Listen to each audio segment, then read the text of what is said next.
portal, so that way we can get a better understanding of how it works. So if you want to do your presentation now, we'll hear you first, so that way you don't have to sit here, and then we'll complete our agenda afterwards. Okay? Great, thank you so much. You're welcome.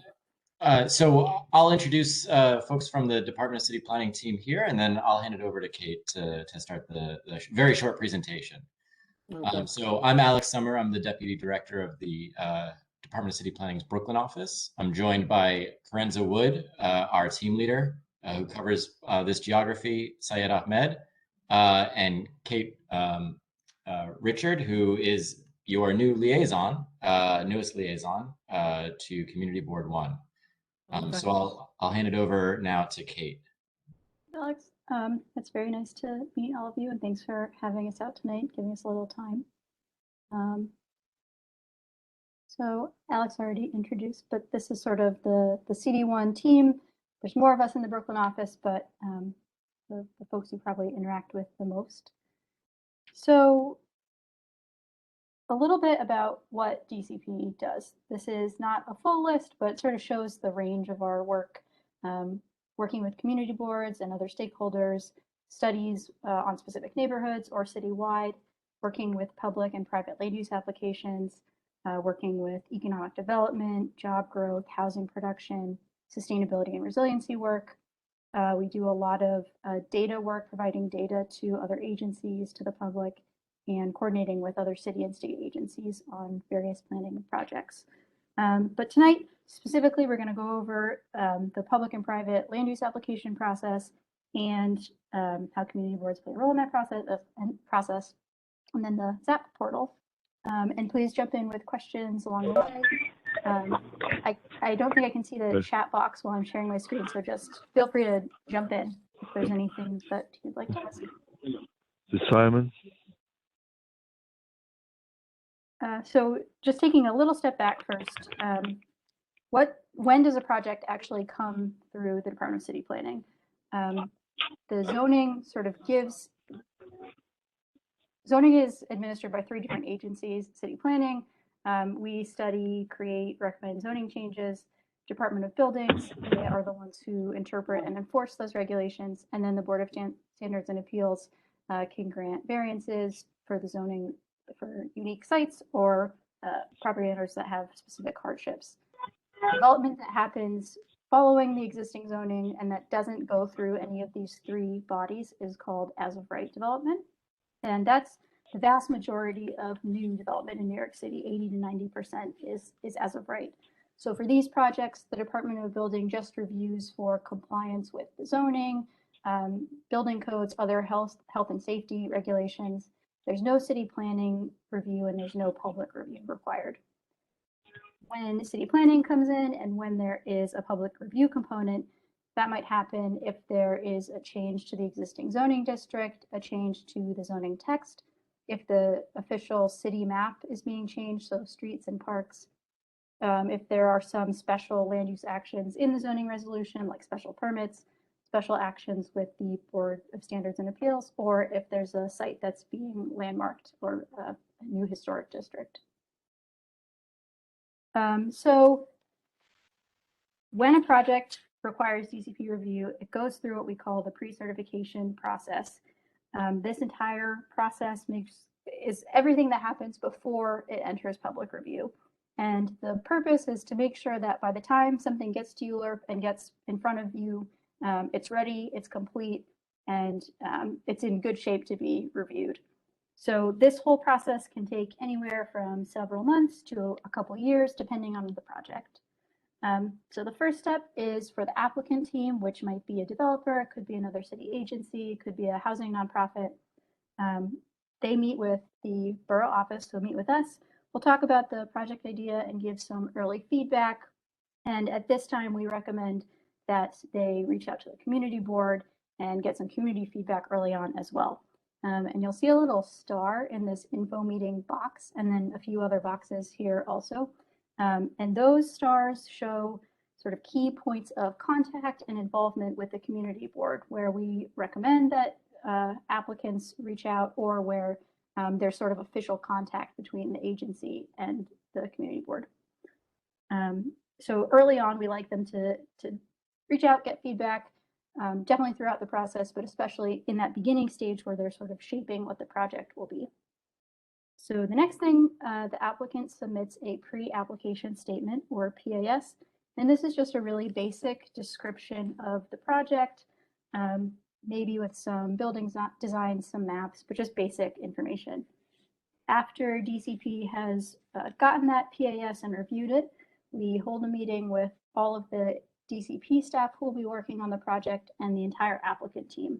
And we use this meeting to hash out any project issues, to answer questions, and determine what the final set of proposed actions will be for that project and what is the path forward. And then the next step after that is the applicant team submits what's called the reasonable worst case development scenario. And this is what is used to determine what the environmental review framework will be.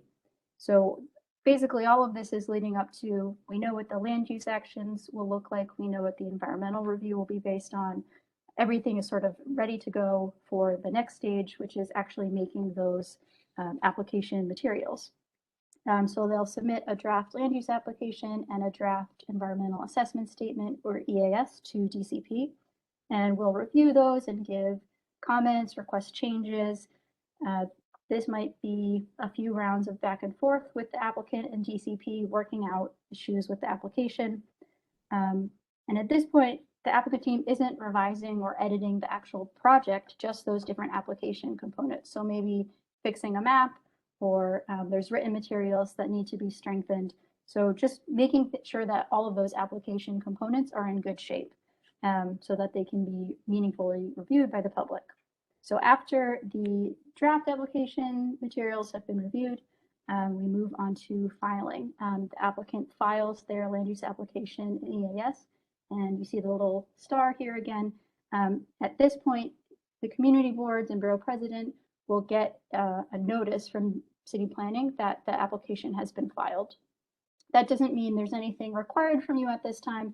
It's just to let you know that the materials were filed. They're now available for the public to view, and you're welcome to do that if you want. Those things are all on the ZAP portal, and I'll show you that in a few more slides, but there's nothing that you need to do when it files. It's just sort of a heads up that if you want, you can take a look. And that sometime in the near-ish future, could be still several months away, the project will likely certify. When the applicant files, they also pay their fees, the materials get uploaded to ZAP, and we again do another review of the materials just to make sure if there's any last things that need to be fixed or improved. Everything, we want everything to be correct, complete, and clear. And sometime when we're nearing the end of this review process, you will also get a public notice. It goes to the borough presidents and to the community boards that the project will not certify any sooner than 30 days in the future. That doesn't guarantee that the project is definitely certifying in 30 days, but it usually means it's getting close to the point where it's ready to certify in the near future. So it could be a month, it could be 6 weeks, but to give you a heads up that it's coming soon.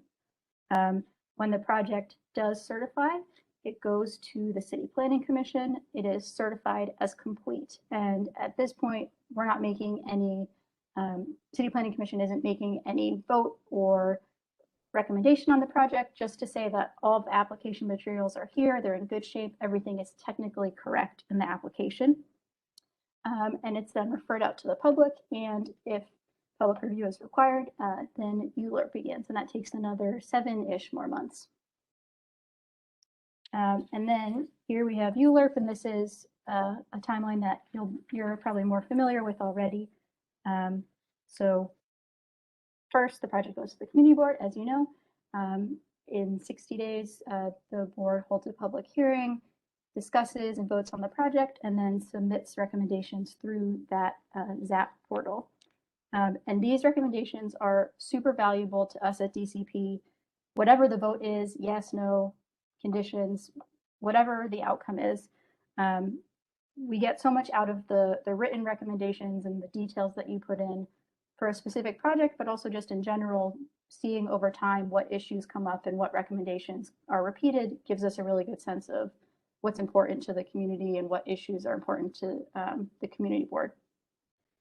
And CD1 already submits lots of written material, which we really appreciate. Not every board gives as specific feedback, so it's super valuable, super helpful to us in our work. After the community board review process, it goes to the borough president. The borough president is not required to hold a public hearing, but they usually do. And then they will also submit their project recommendation through the ZAP portal.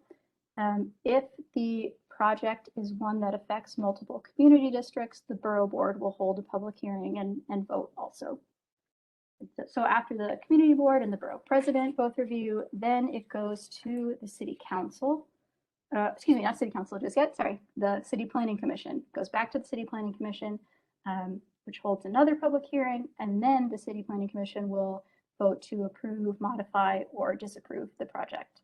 And if they recommend to approve or to approve and modify, that gets sent to city council, and city council holds its own hearing and vote, and they may vote to approve, to modify the project, or to disapprove it. And if they modify, then it gets sent back to the CPC one more time for a last review. So a lot of steps, takes several months, as you know. And so now we get into the portal. That's all of our sort of timeline and process. And this is the tool that we have for the community board and for other members of the public to really plug into that process and provide feedback. This website, ZAP, was created so that there would be more transparency in this whole process, especially in the pre-certification stage. So with this tool, you can see projects at all different stages, and it's where you can submit your recommendations. So when something is filed, this is where you'll be able to see the application materials, like I mentioned earlier. You can search by address or different geographies, date ranges, a lot of different filters. And as you change the things over here in the filter, the map will adjust and the project list will adjust based on what you're filtering for. And if you want, you can download the list of projects, download in the upper right corner, or you can click on a specific project to get more information about that. And then here's one that recently went through CD1 and was voted on. You can see a brief project description. You can see right here, public documents. If you click on that, that's going to give you a little drop-down list of the land use application, environmental review materials, and as the community board and borough president submit their recommendations, those also get posted on here. So in addition to being really important for us, they're available for the public to view as well. You can also see milestones, where the project is in the process. We can see the CD1 public hearing and vote information as that goes through the borough president, and then the CPC public hearing, that information will be added also. And this is where it looks like, where the community board enters information about the public hearing and where they upload the recommendation. So like I said before, these are really important and really meaningful for us at DCP. It becomes part of the historical record of a project. So if planners in the future, whether it's us or however many years down the line, new planners, if they want to go back and understand the history of a project, that's there. The recommendations get sent to the borough president, the CPC, and the city council, and they can be taken into account when these different other bodies are making their recommendations, and possibly if they have an interest in modifying the proposed project. And like I said earlier, very helpful for individual projects, but also just to know what is important and what's on the community board's mind.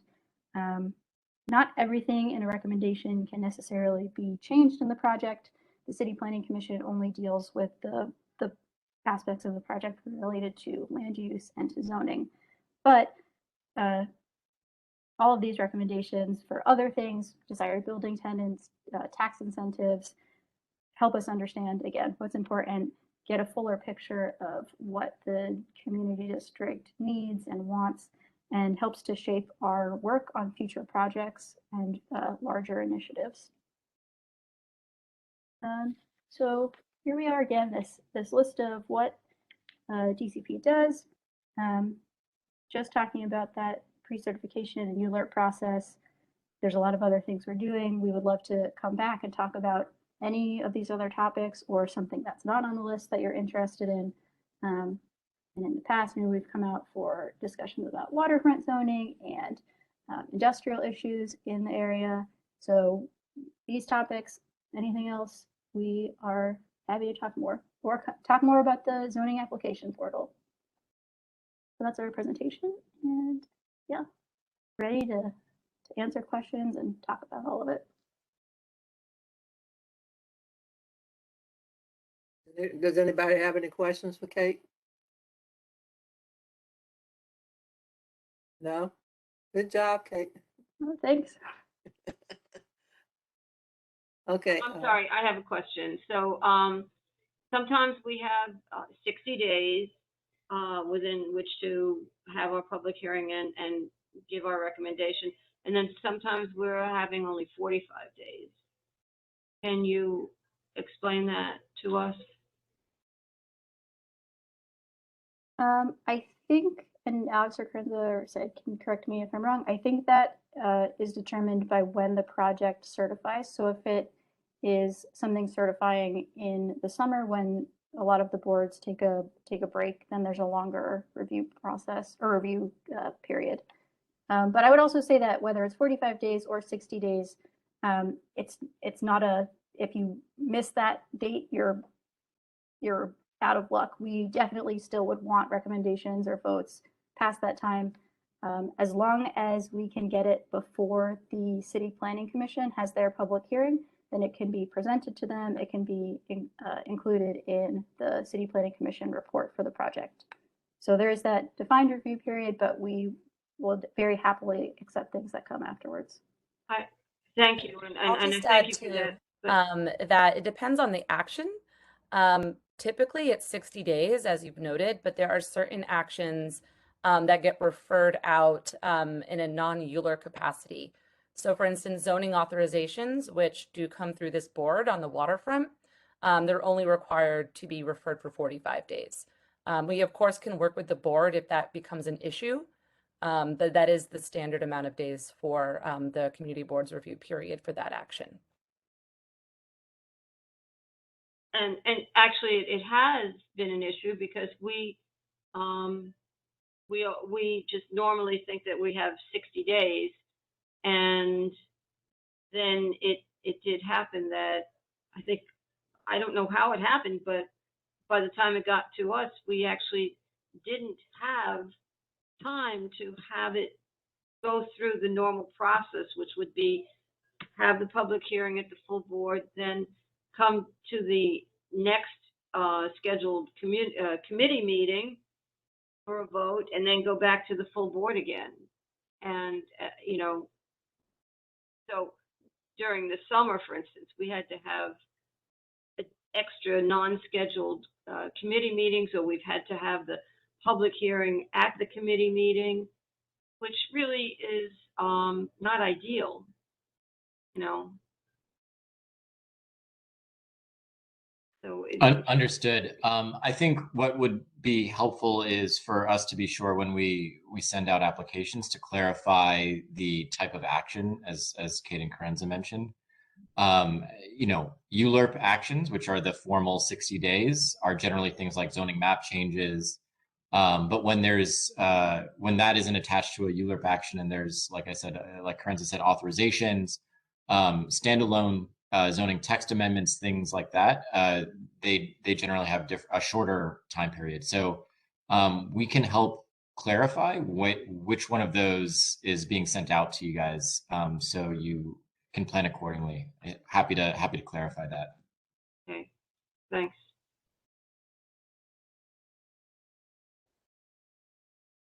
Anybody else have any other questions?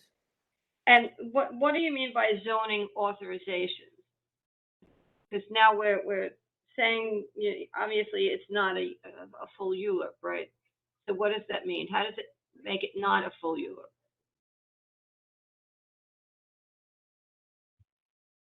I can take a stab at this one. So within the within the New York City Charter, there are certain types of what we call zoning actions, which trigger the formal public review process, and then there's actions that are not subject to the same charter requirements for public review. So authorizations, which are generally in this case in Community Board 1, like a significant change to a waterfront public access area, the design standards associated with that. Some of those trigger an authorization which doesn't quite meet the threshold of a zoning map change that triggers ULURP. And it's not as simple as a minor kind of review that would stay ministerial and in-house with the Department of City Planning. We think it's important enough to be referred out to the community board so that you guys have a chance to opine on it, but you're not necessarily required to. And so it's those actions that are kind of in between ministerial internal department review and a full large-scale rezoning or massive project that you might see. It's somewhere in between, and that's again because we think it's important for the community board to have both transparency and disclosure, but also as an opportunity to discuss how much planting area should be required on the waterfront, for example. And do we have to have a public hearing on these? It depends, but not usually required the same way that ULURP does. Each one has a little bit of a unique requirement as set within the zoning resolution. Which is why we get some dates that are like 45 days and so on. But there usually isn't a public disclosure requirement as there would be within the New York City Charter for like ULURP. So it really is up to you guys if you want to hold a public meeting to gather additional input. Again, we can clarify that depending on the type of action that it's being sent out to you guys. Okay, that would be really helpful. Thank you. Simon, were you trying to say something? Oh yeah. I was just wanting to rehash what what our chair of the ULURP committee, Del, was saying. I mean, we have this problem. I mean, going on for a long time already. That when we get items, and we're going against the clock, and we're all confused all the time. 45, 60, and we have to meet sometimes in the summer, and even sometimes during the year. If it's just like a middle, we have to meet before the meeting or during the meeting and then vote on things that we don't have enough time really to dilute and go, thresh out all the issues. So it would be very good help that we have like a communication line to get this more time when we get it like in the middle of the month, that we don't have the 60 or the 45 days. I just want to, I know we're scrambling all the time. We have this problem all year. So it would be great that what you just mentioned, that it could be extended this time. So I'm sure that with this information will be very helpful. Thank you. Maybe one thing we can do is provide a kind of a cheat sheet of which actions go through the 60-day official ULURP process, and then which go through these what we call modified non-ULURP process. It may have a non-standard amount of days that the application's referred. That would be great. Thank you. Of course. Does anybody have anything else? No? Okay. Okay, thank you so much, Alex, you and your team. I really appreciate you coming down, explaining this to us. And like they said, we've had some rush projects, and it's been quite a feat for the committee to get it in and get all the work done in time. So like Lorenza said, she can get a cheat sheet and we can modify some things. It might make it a little easier for us. Thank you so much. Alice, if I may, I certainly don't want to put Alex on the spot. It's Jerry. How are you? Is there could you just touch base briefly about community board recommendations about approved with modifications or denied with modifications? Is there any one that is looked upon more favorably by the commission? Is there a better strategy for us to take, or No, great question. It may seem on the surface they kind of seem very similar to each other at the end of the day. So like approve with conditions or modifications, or deny with modifications or conditions. What they're basically sending, one is for the approval, it's, we like the project overall, but we think it can be improved and bettered. If it doesn't have these things, we still think it's a good project overall, and this is our wish list, and we're passing that along. If you say deny, right, with modifications or conditions, you're saying we shouldn't approve it unless it has these changes to it. And so those are kind of the big difference. And I want to repeat what Kate said earlier, that ascribing some sort of rationale as to why you're making that decision is really, really helpful to the borough president, the city planning commission, and especially the city council. The city planning commission may not be able to act on all of the things that the community board's recommending, but the city council has a lot more leeway to do that. And as Kate said, it's great for the whole city government to see what the community board's concerns are, so that even if we can't fix this one project or fix this one issue, it's good to repeat things, and we can come back and work on this either as the Department of City Planning or bring one of our sister agencies to look at these issues. So hopefully that explains that. Thanks for asking that, Jerry. Madam Chair? Oh, sorry. Are you finished, Jerry? One additional item, and I had spoken to Alex about this earlier. I'm surprised he's not here at this meeting, but new concepts that come our way that we hear about that are done in other countries or whatever, and we're always, for example, the vertical forest concept.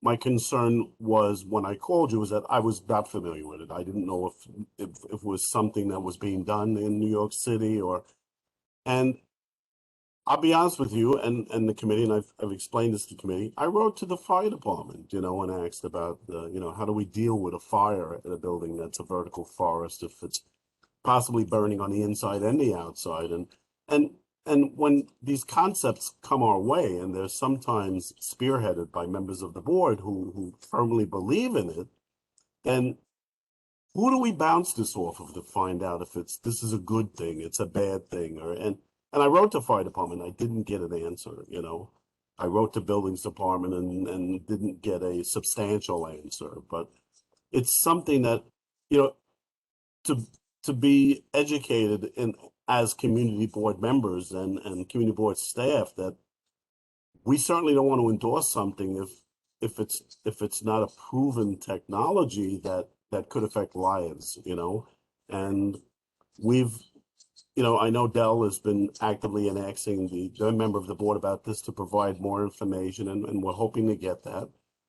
But conceptually, how does the commission deal with something like this? And is our go-to person you for something like this? And who do we bounce it off of before we dig our heels in and say, hey, we want this as a recommendation? And I don't mean to put you on the spot. If you don't have an answer on this yet, then that's fine too, Sure, I can start off, and Kate or Krenza or Syed can add into this. But like I said, we are available to any of your questions or ideas. Happy to talk through them with you. I know that there was a question about this idea about plantings on buildings, and we've, we originally took a look and saw if there was, from our perspective as the Department of City Planning, if there was any zoning conflicts associated with that. And from our perspective, our answer was like this: the idea wouldn't be in conflict with the existing zoning resolution in a lot of instances. That said, I can only speak for the Department of City Planning's rules, right? Our purview is the zoning resolution.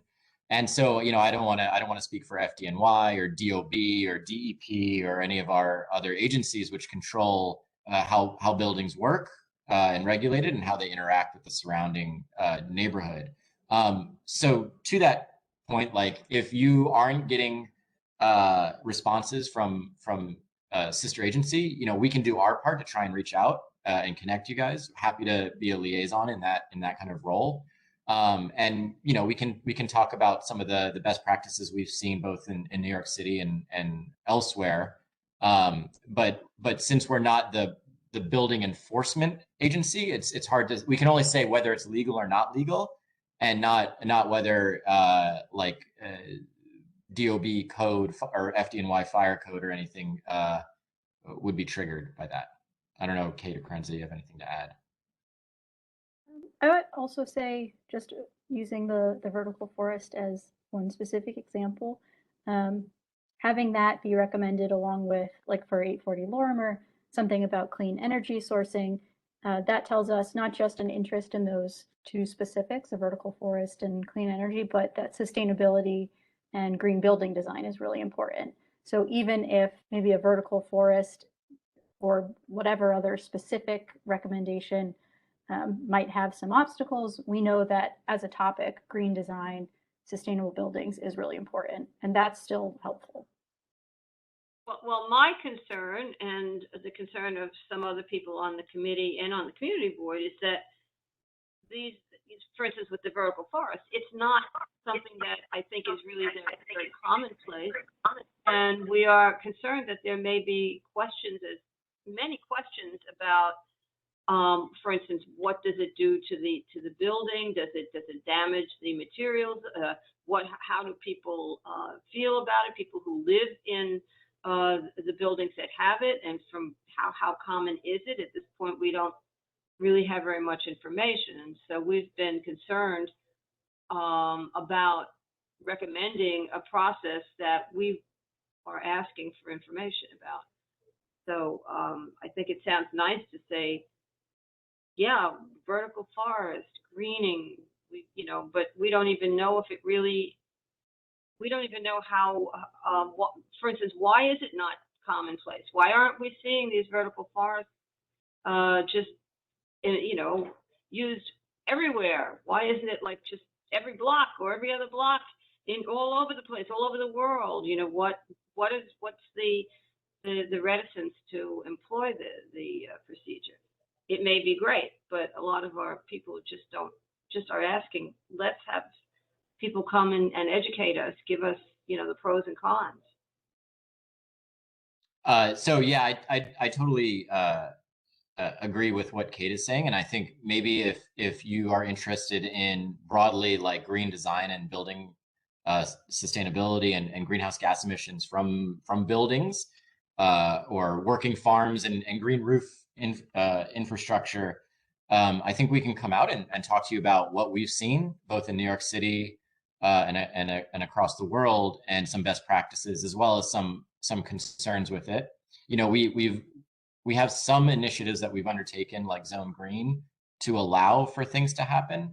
Obviously, most of the city is private development, and so trying to understand the financial implications for a developer is not necessarily in our wheelhouse, but we can talk about examples of things like that. So if you want to work with us to schedule another meeting to come out just about green design and sustainability for buildings, happy to do that, and maybe we can bring some of our urban designers out and talk about that as well. That's a great idea, and I'm wondering, should you come to a land use committee? What do you think, D'Alice and Jerry and everybody else? A land use committee or come to the full board? Well, I think it would be a great idea to come to the full board. That way the full board hears it, and that way you get more input and everybody will know more about it because they all was there and they heard it, rather than this group hearing and that group hearing. I think it'll be an item for the full board. I agree. I think that would be amazing. Well, the full board's invited to the land use committee meetings, just like the full board was invited to this meeting tonight. So, well, I do agree though that it would be great if you could come to the full board. Ditto. yeah. Yes. Well, that way, if they come to the full board, there would be no excuse. If you don't come to a committee meeting, you kind of got an excuse. But if you don't come to the full board meeting, you're just absent. So there's nothing I can say. But I would like for as many people to hear the concept in the beginning before it gets started. I agree. I think that's a great idea. So do And I, everybody Sonia. start telling their own version. Yep. So that's a So- great idea, Alex. If we'll check internally, there might be another city agency that we should bring along as well. So we'll check and see that.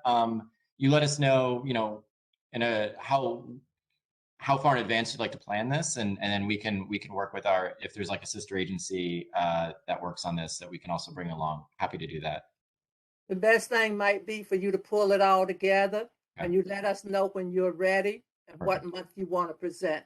That way I'll know that you're ready. I don't want to call you and you're not ready. Thank you. I appreciate it. You're Thank welcome. you.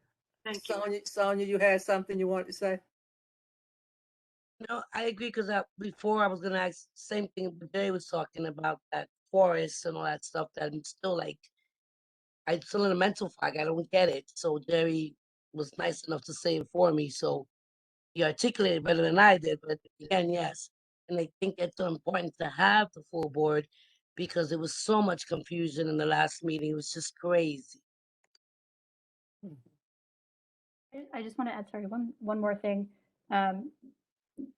Sort of about the vertical forest, sort of getting to that question also about strategy and recommendations.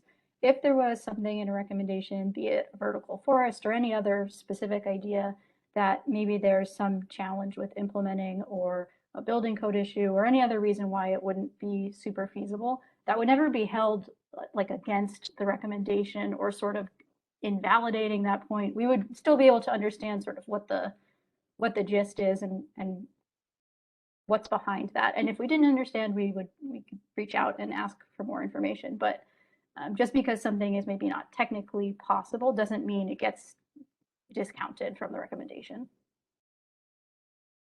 Okay. Thank you. Okay. So is there any other questions?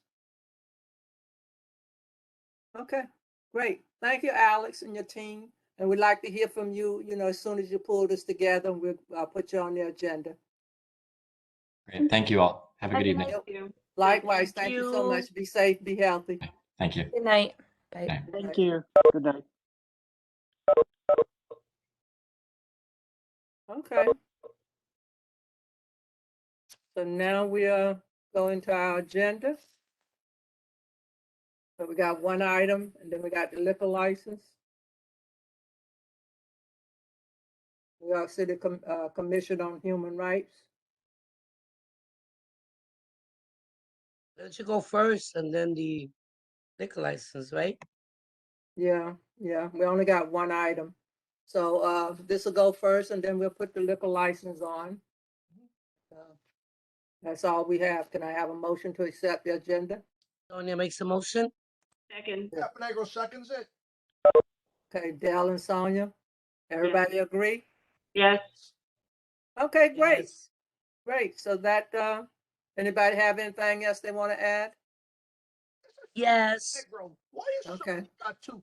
What is Sonia trying to pull here? I want to know. Bill, What are you it's trying my to pull? turn. Are you Madam taking Chair, votes in? Madam Chair, it's my turn. Are you Bill, trying to get Bill. 2 votes into all 1 vote, Sonia? Are you trying Yep. to play some game here?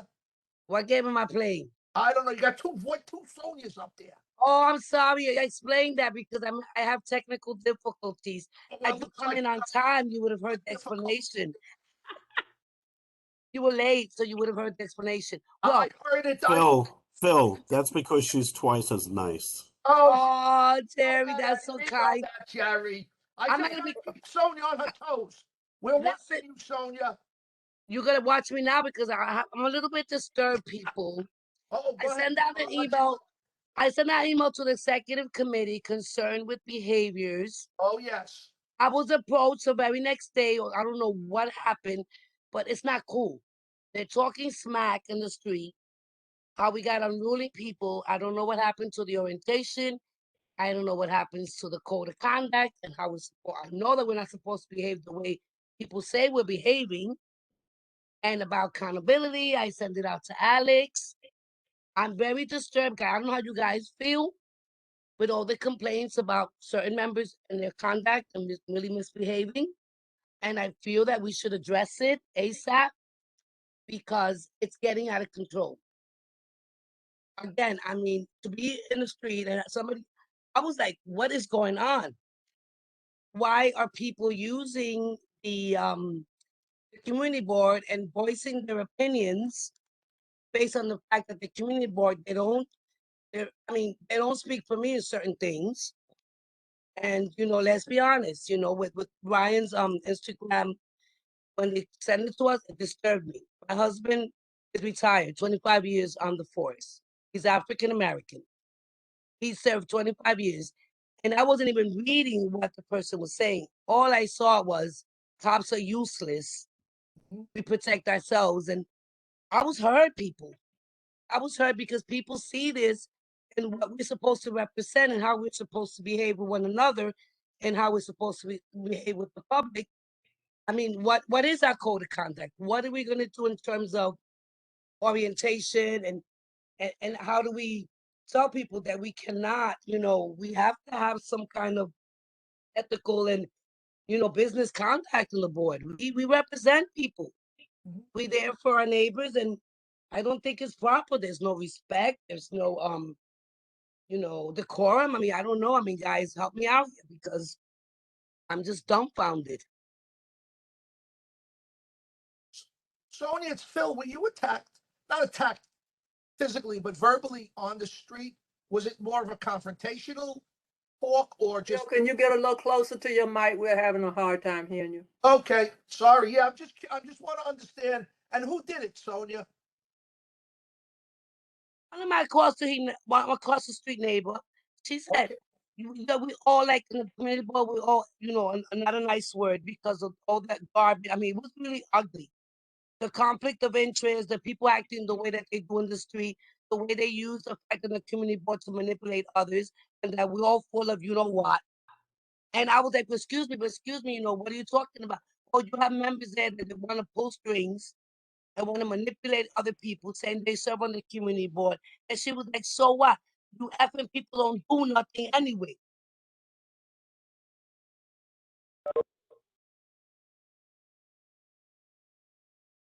Did you guys get that? Go ahead, Sonia. Did you get that? You heard me? Yes. And then, I think, what upset me the most is the way we treat one another. Mhm. And I'm a very sensitive person, and I always cry. I'm a crybaby. Because I just felt like it's not cool. It's not cool because we volunteer our time and our energy, and we're really trying to do something because we believe in it and we stand by it. But for people to say that we're just everything full of you know what because of members or people doing things to each other and the way we speak to one another and the way there's no just respect and there's no. I mean, I believe this, and I'm sorry, guys.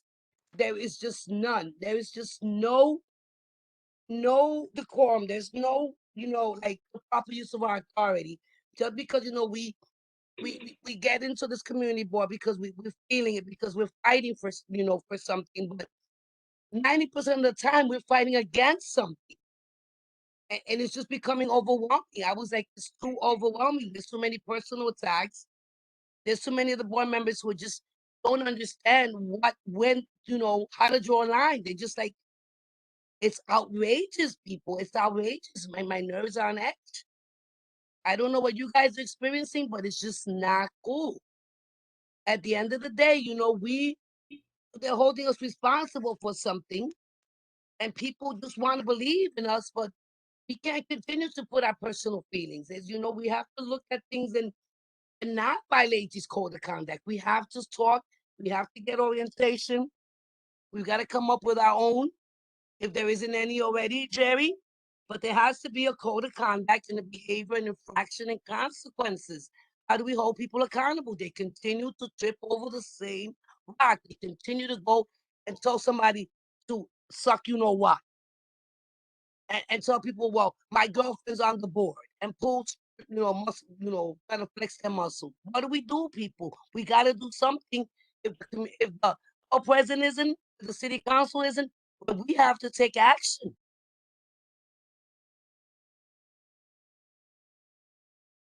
Anybody have any suggestions?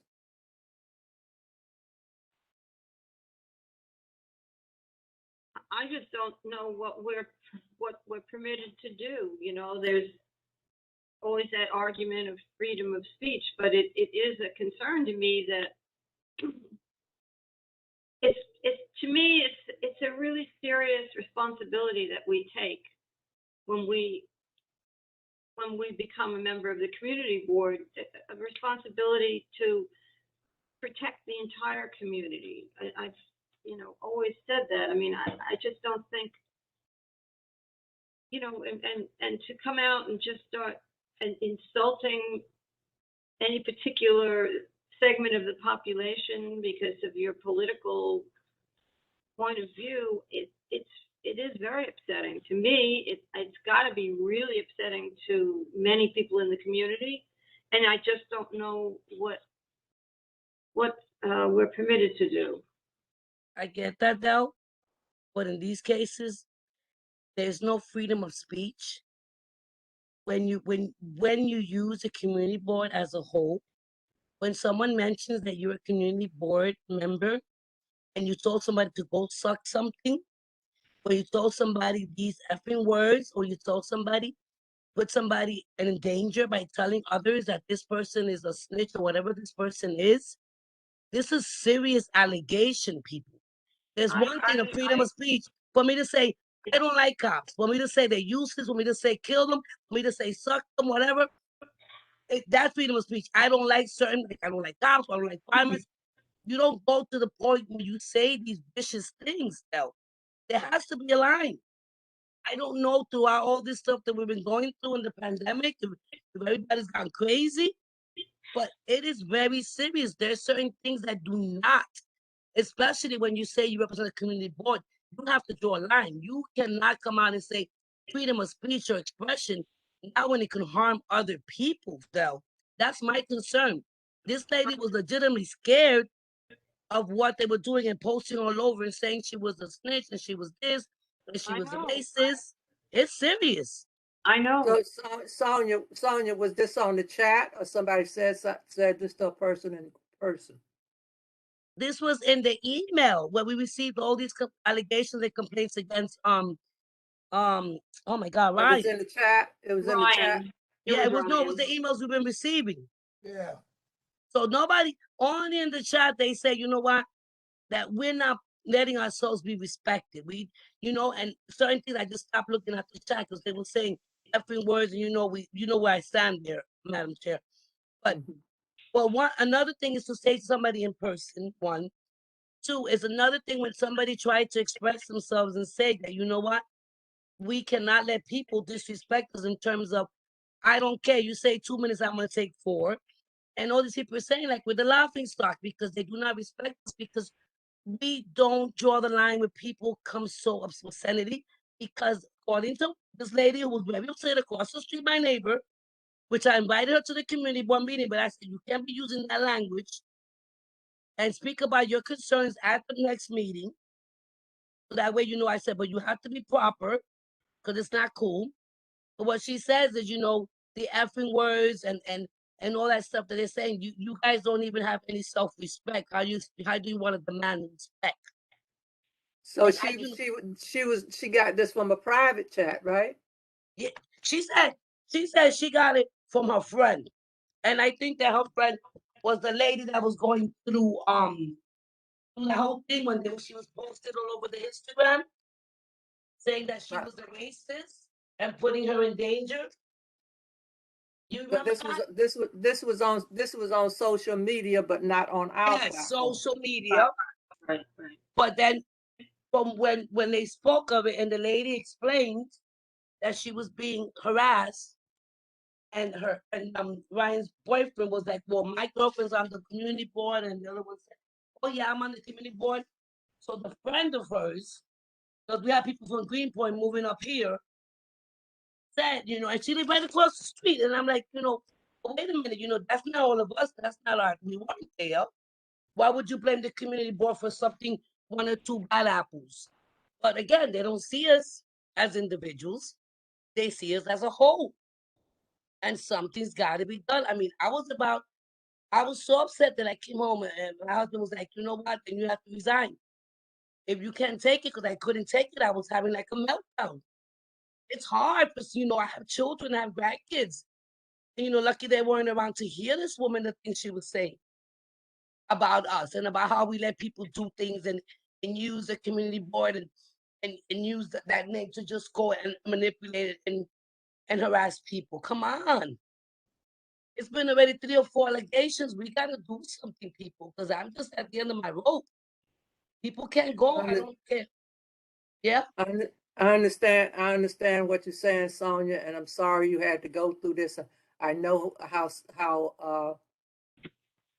sensitive you are, and I'm just sorry you had to take this on. But we can't legislate morals, and we can't legislate values. And this happened on a social media platform, from what I'm hearing, that we had no control over. We turned our chat off with questions, answers. That's how we stopped it from being on our platform. The only thing that we can do is that the board, I guess I'm not sure the steps of the process. I don't know if it go to attendance, but that wouldn't be an attendance issue. But a recommendation has to be made to the full board that we vote her off the board, because the electors, they seem to not want to remove her. So they told us that we want to remove, we have to vote her off the board. So that that's our option. That's the only option we got. We've shut it down from saying our people from saying all these nasty things on our platform. So now they can't do it on the chat and in the question. So we don't have that issue on our platform anymore. But we have no control over social media. But this is true. The only option we got is that we have to bring it before the full board, and somebody has to make a motion or whatever to have her removed from the board. Or perhaps can't they be like, Alex hasn't come back to me because he was discussing it with Antonio in terms of the training, the orientation, a code of conduct, and the consequences. Like they say, in any infraction, this is gonna happen. You don't vote, you don't attend, you suspended. I think that we've got to start looking into those alternatives. We can't just say you can continue getting away with things and the chronic absence and all that stuff. We need to find a way where we can really enforce these things that is legal. I mean, Jerry, I don't know, maybe Jerry could help us out, help me out. Well, you know what? The councilman, borough president, they need to come up with some rules that governs removing a person from the board. They appointed them. We didn't. So they throw it on our shoulder, and no board member wants the responsibility of voting their colleague off the board. No board member wants to take that responsibility, and I can understand it because we didn't put it in. So the council and the borough president has to come up with some rules and regulations. And what's been going on, when you're up for re-election, that should be part of your record. Determine whether you get reappointed. I agree. So that's why I think that with Antonio there and the city councils, we need to discuss this issue and see how we're going to measure accountability, what's going to be the consequences of election, regardless of who appoints who. The fact remains that you can't have this destruction, and you can't go around doing these things. And we've got to figure out a way, either more pressure with Antonio and with Jennifer and with the council member. We got to say, hey, enough is enough. They got to draw the line, and you've got to come up with either a code of conduct, because I've seen it done with other community boards, especially in Queens. There was some guy into some kind of messed up guy, and it was a down Chinatown or something, and he was really involved in some ugly stuff, and they took action. If we that they have the rules set in place. So exactly. They have to come up with rules, and it should be part of their orientation. Yes, a code of conduct. I agree. When the person get on the board, that should be part of the orientation. And that's probably what we should push for, is that the borough president and the councils come up with some rules for removing somebody from the board, other than they stole something, or they got some money from somebody, or they helped somebody that they shouldn't have helped. This is true. I thank you. I'm sorry I have to vent, guys, and I appreciate everything, but I think that now it's time for action. I've been again harassing Alex and Antonio. Tell us what to do. What kind of action you suggest we take? I told him that we have to send them a letter and talk to Antonio really seriously, send them a letter from the community board executive committee and saying, listen, we're encountering these problems, advise us, either you come up with a way that we can get a solution to this problem, or we will. We will put out our code of conduct in, and if they do this infraction, what's going to be the consequences? If we don't have consequences, people are going to continue to go all buck wild. So we got, I believe that. I don't know what you guys feel, but I think it's time that we finally tell me, Antonio's promising orientation and community board development, then you know what? You have to start now. So, Sonia, it's Phil. Again, I feel sorry. I couldn't agree with you more. That might be the way to go. We might have to make a recommendation from the executive board. But I wanted to ask a question. Jerry might know. When Eric gave his committee report, Jerry, the transportation committee, at the board meeting, he said he had a problem with somebody. Was it who? Was it the same person we're talking about? No, No, it wasn't. no, not from my understanding. Okay. Because I This know was he somebody, said, this was somebody that had an outburst in the transportation yes, committee yes. that wasn't a member, I think. Oh, okay. Because Eric Right. didn't mention, Eric wasn't specific. Yeah. He He said he had- stated they attacked one of the committee members. That verbally. Okay, I wasn't sure who it was. That's why he didn't mention anybody by name. But no, I couldn't agree more with you, Sonia. I think that maybe we have to send, hopefully Antonio has it, being a new borough president, he's got a high standard, and he would maybe listen to what we have to say. And this is Gina. I agree. Sonia, I agree with you. It does have to come from the borough president, because it's true. I've experienced, people saying things about someone on the board, and it went directly to me on my block over something that pretty much must have been exactly what happened to you. But it's upsetting. It's upsetting. And at the end of the day, you do say, oh my gosh, I'm volunteering my time. I'm very respectful, and I want to be treated with the same respect. And I think these orientation meetings have to speak to everybody on the board that we treat each other with respect. Definitely. We have differences, but it make different, our opinions might be different, but at the end of the day, we have to listen and be respectful. It's not just the orientation for the respect or code of conduct. It's about also the consequences of your action. And we're grown-ups. We're not children here. We're adults. And, if my child does something, okay, time out, you're going to get grounded, or you can't do this. There has to be consequences. Sadly, that we're grown-ups and we can't keep raising grown folks. But apparently we have to when we have people that are destructive, that can really bring us down in the sense that you're entitled to your opinion, but you're not entitled to try to make me conform to your views. And you can't push your views on me, but because I don't agree, you can't call me a effing B, or you can't say, go and suck, what, and be really, obscene about it, because it's just bad.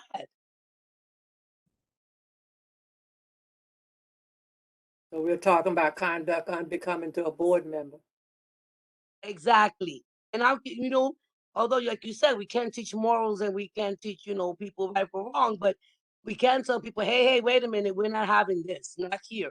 You take your garbage somewhere else.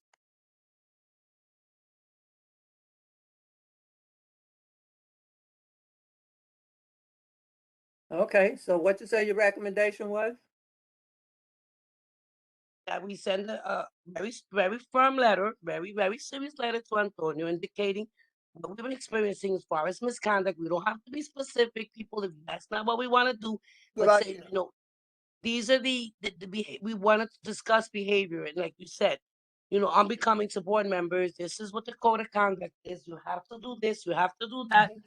And if you don't do this and you don't do that, these are your consequences. Either you're going to be removed from the board, or you're going to be suspended for a few meetings, or you're going to be, you're not going to have voting rights. Because, it's, to me, it's like we cannot condone bad behavior. And I thought that's what we're doing. Sorry, Madam Chair, but I feel that way. Like we just, in order to really keep, this ethical integrity and for us to be able to do our jobs, we need to really hold people accountable. We cannot accept this. This is like, it's just too much. Sonia, it's a wonderful idea, and I would definitely second that motion. And I think you have it right. Let's not be specific right now. Let's be more general and see how he answers us. I Okay, agree. Okay? everybody agree with that? Yes, I agree. I agree.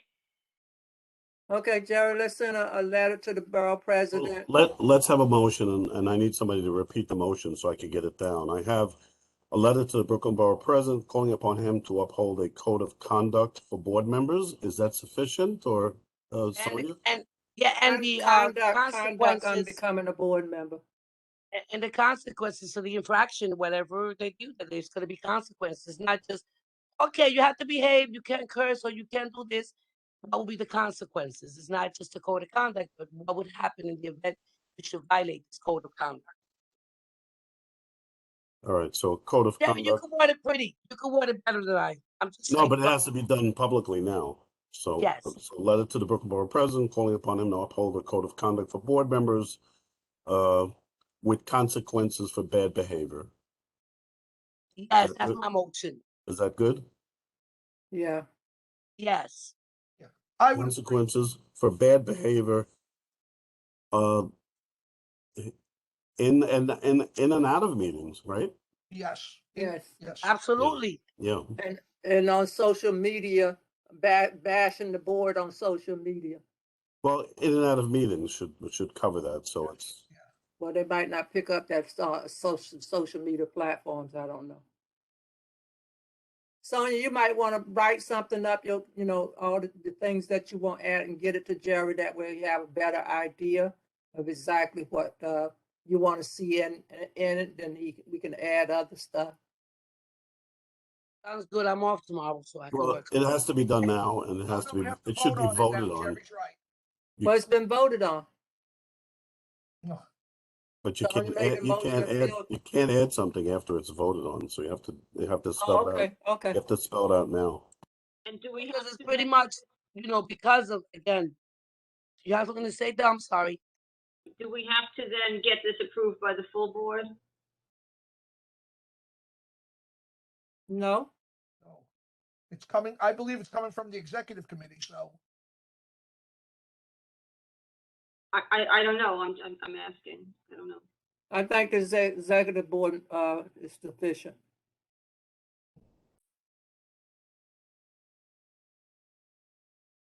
Also, in that letter, remember when Antonio won and he came out and he said that he was working on giving more orientation out to the board?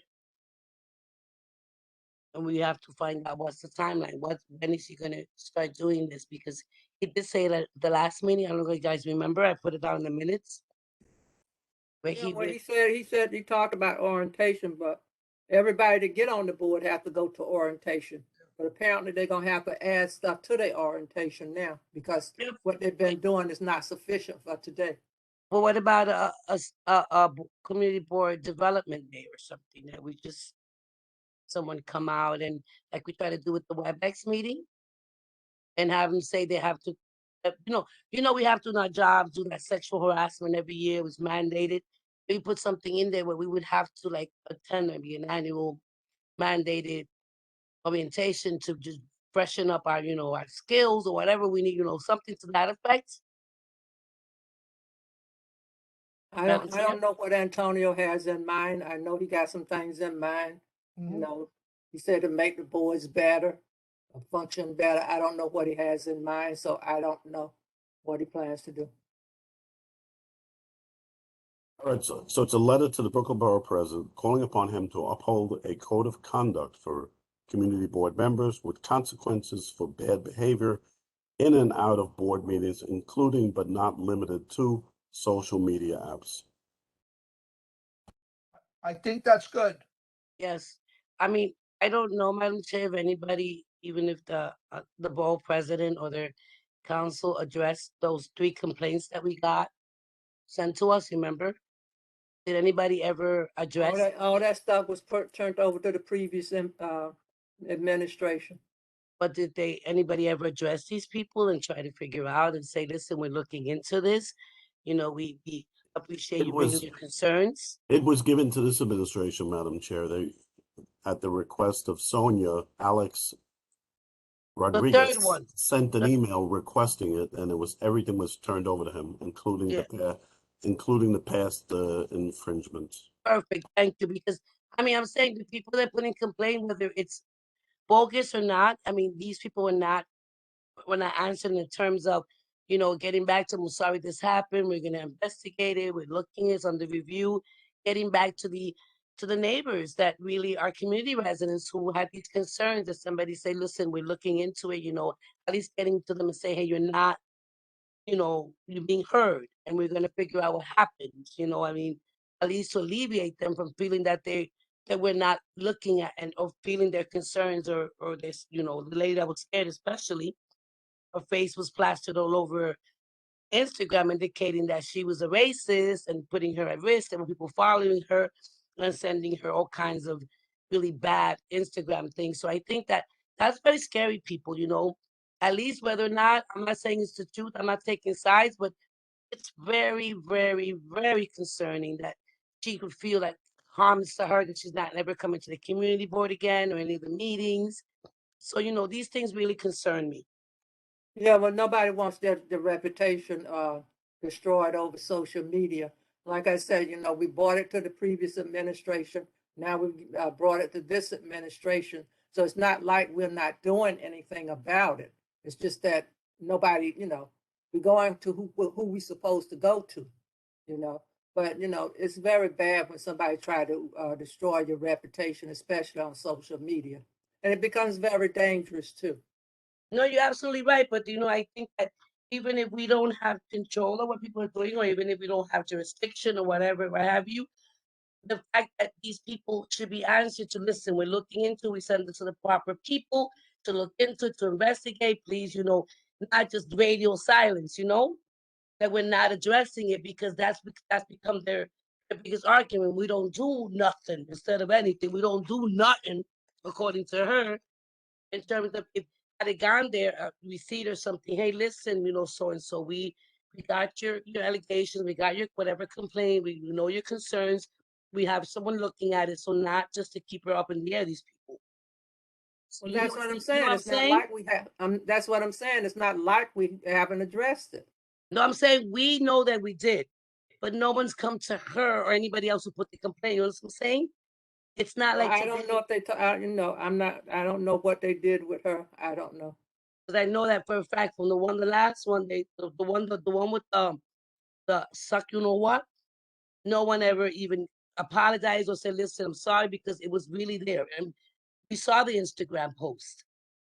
We all saw it. It was sent to us. And nobody said, you know, I'm so sorry you're going through it. Like, you know, you like you guys have that sympathetic in that ear for me when I went through this in the street. No one even told that, you know, hey, listen, we're looking into, we apologize that you know, you felt that way. You know, people feel certain kind of way, but the fact that we don't acknowledge their feelings because we send it to the administration and nobody's saying, you know, not even them are saying, hey, listen, so and so, we got their email address. We're looking into it, please, you know, rest assured, we're going to get to the bottom of this, apologize, whatever. It hasn't been done, Madam Chair. So are you saying that we should reach out to the person that? But this didn't happen. This happened to her personally, or she just informing us of something that was said to somebody else? Yeah, it happened to her friend personally. And I think the hurt is, I don't even believe it's the consequences that, you know, a person still serves on the board. The fact that nobody acknowledged it and say, hey, listen, sorry this happened to you. And we apologize, you know, whatever you feel is not the general board. You don't feel like you should, you know, have to go through this. And even, you know, even, I mean, because I know we can't take sides, but the fact that we know we're looking into, we send it to the proper authorities, proper people to look into it, they'll get back to you. You know, put it on their shoulder. You know, we have if send all the correspondence, whatever your grievance or your complaint to the board president's office, they will contact you, whatever, and then let them hold the ball for a little while. Let them be the ones that are going to have to answer to the community residents.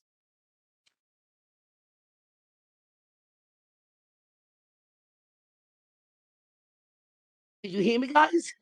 Yes.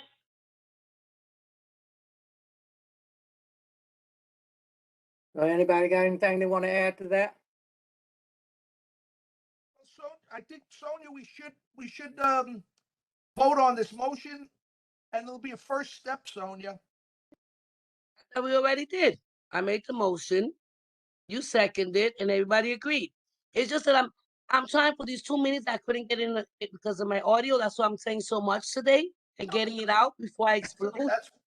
I feel for you, Sonia. I really, that you shouldn't have to go through that. None of us should. None of And us this, should. no, I know. And then what saddens me is I know how hard, like Bill works in a committee because she has a very strong committee. Mhm. And it saddens me to see how many people have these committees that are really like, even with Tom, all these committees that are really like they have to take a lot of abuse, which we shouldn't have to. I feel for that, but we've got to start cleaning house. We've got to, if we act a certain kind of way, then everybody says, well, if the board doesn't, then we can do it too. We can F in them. We can curse too. We can do this. And it's so sad because I see you guys every month and it's not cool.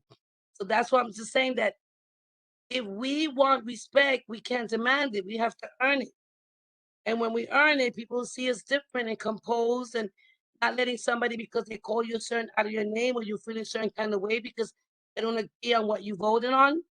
But I can respect you people. I can say, okay, though, I didn't agree that you should give them whatever. But you know what? You're still my peer here. You're still with me as a community board member, and I respect you. But we get each other's throat for every stupid little thing.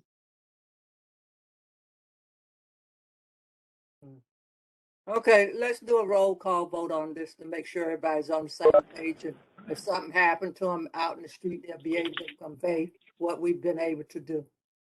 So when we have a roll call vote on this, Jerry, so we all understand in case it happened to us, we can convey what we decided to do.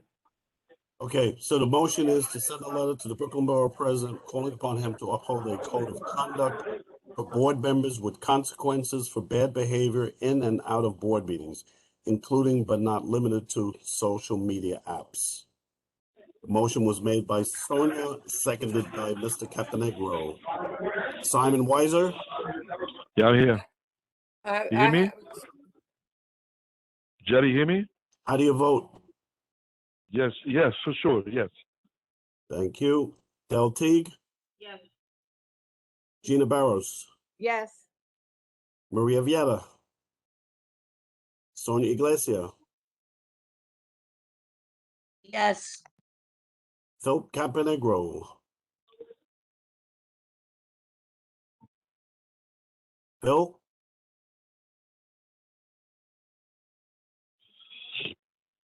Phil Caponegro.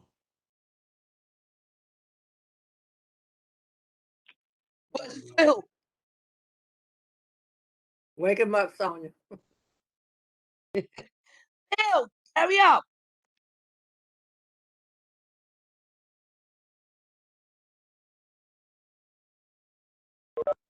Yes. Yes. Okay, thank you. Man. 5 yes, Question. 0 no, 0 abstentions. I have a question. Do we want to send this to the full board? CC the full board? I think it should be brought up. They should be made aware of it. Maybe when you give your report, the Alice. Does everybody agree this should go out to the full board? Yes. It'll be in the minutes. Yes. Yes. Yes. We have to, but they don't have to vote on it, right? It's just us. They have to vote on sending this letter. Well, we've already voted, so, it's just that they'll be copied on the letter and they'll know that we agreed to send the letter. Good that they vote that there's going to be some code of conduct, that we're demanding some code of conduct. think if we ever get to the point where we are wanting to be specific about what behavior is or is not acceptable, then I think we would have to bring it to the board for a vote. But I think this is just general, so maybe. You see, that's what I'm saying, because if you guys are saying that the consequences, like that it's the borough president decides who gets removed or not because we don't vote him in. And therefore, it's, you know what? We've got to have them come up with it and then say, you know what, as part of your membership or being on the board, this is what you have to do as voters code of conduct. I don't think that they have to vote on how we should behave if it's coming from Antonio, from the board president. I You agree. know what I'm saying? I And agree. if he says, if you do this, if you do that, and you know, once it's in writing, these are the consequences. It should come from Antonio in the sense of this is what we expect from you as a board member. I agree. Exactly. I think that's Because Exactly. if we I go to agree the with board, you. people are not gonna want to be like held responsible, accountable for cursing or acting up or acting certain kind of way or feeling certain kind of way. So I think it should be in writing like that. These are the rules. It's not different rules for different fools. Yeah, and then you're asking people to make up rules for themselves. How's that gonna work? It's like Exactly. it's like asking the chicken to watch the hen house or the fox to watch the hen house. Totally in agreement. Yep, I agree. Yes. Okay, is there anything else? So thank you guys for hearing me. You're Well, welcome, by the way, Sonia. this chair, this issue is long overdue. I appreciate you brought up this issue. Long overdue. Yes. Yes, I'm glad you spoke up, Sonia. I'm very. Yeah. Thank you guys. When I was frustrated 2 months, I couldn't be able to do it. That's why I said, have we able to get the audio? My audio is still working. Thank God. Yeah, well, like Simon say, this was long overdue. But we're the executive board, and if stuff is going on and people are bringing it to our attention, the least we can do Right. if we're on the executive board is bring it to the board's attention. But we can't do nothing about it if we don't know anything about it. This is true, but when they send us these emails with allegations, we gotta hold whoever's on the top responsible, and then we gotta call them out and say, listen, we send it to the board president, Antonio Reynoso, we send it to the board president, Eric Adams, and they're supposed to be addressing it, or the council people who nominate them, we gotta start throwing them under the bus. Because they're not, we're the ones that are under the bus. And I'm Yeah, gonna get back on that bus and run them over. And I'm talking yeah, about our elected officials. yeah. Well, they have to take responsibility for the actions that they put on this board, and they can't throw it on us and expect to us, to reprimand people that they put on the board. They put them on the board. They can remove them from the board. Well, They you're right, shouldn't but put that on us. the community residents don't understand that. They see us as, oh, you're the executive committee. Oh, Miss Fuller is the chairperson. Oh, Miss, Del T is the vice chair. What's going on with these people? They don't understand how our hands are tied. They just say like we're suckers, like stupid. Because we Well, don't have that authority. Well, like I said, these issues, just like the time on the meetings where we had to put a cap on the meeting. If we see things that's going wrong and the board is not functioning the way it should be functioning, we should be bringing these issues to the executive board and discussing them. These things shouldn't have to go on so long until people start getting confronted in the street and everything. If we know about these things in committees and stuff, and somebody tell us, we should bring it to the executive board. That's what we're here for. I agree, because when I do the bylaws, it clearly states that the chairperson decides how many people could speak in the public meeting, and you decide, because the ball's in your court, Madam Chair. It says it clearly in the bylaws that people want to come down your throat that everybody has to speak. No, that's not the case. Under our bylaws, you're authorized to limit the numbers for the sake of making meetings that are going to finish at a decent hour, a reasonable hour. It's clear in the bylaws, so I don't understand how the other board members want to come out of certain ways. Oh, they have to speak, or this person want to speak. When you have that authority under the bylaws. Well, we got people that's been trying to throw this board under the bus for quite a while now. So they keep trying to throw us under the bus. So You know, I don't understand it. People that were on the board, people that's been active in the community, all of a sudden they act like they don't know nothing about nothing, you know? And they should clearly know what the rules and regs are. But anyway, that's a conversation for another day. Does anybody have anything else? Okay, motion to adjourn. Motion to adjourn? Okay. Good night, Yes. everybody. Take care. Good Thanks night, for guys. coming. Thank you again. Thank You're you. welcome. Thank you. Stay Yeah. safe. Bye-bye. Stay healthy. Bye.